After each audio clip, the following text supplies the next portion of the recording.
Good afternoon, I am Jinky Jimeno, a trainer of front office.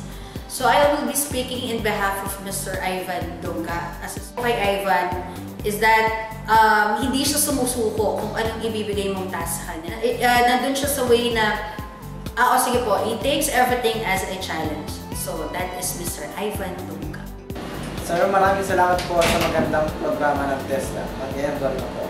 Yes, sir. Welcome, sir. Anything else I can do for you, sir? Wala na po.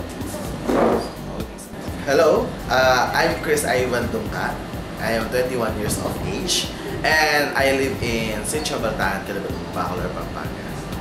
2010 nung pumasok ako sa Skill Power Institute as a front office services student.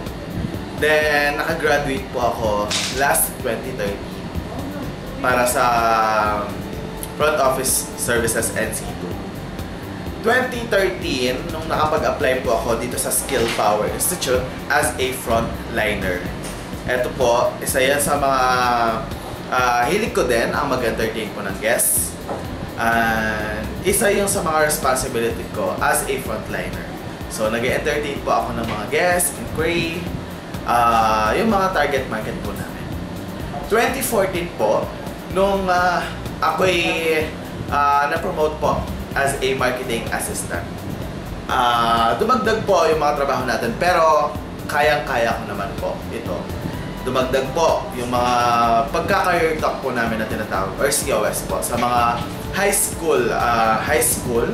Then, mga 4th year student po ang aming mga target doon, na sinasabi po namin yung magandang balita po ng Skill Power Institute at kung ano yung mga courses na ino-offer din po ng Technical Education and Skill Development Authority or TESDA.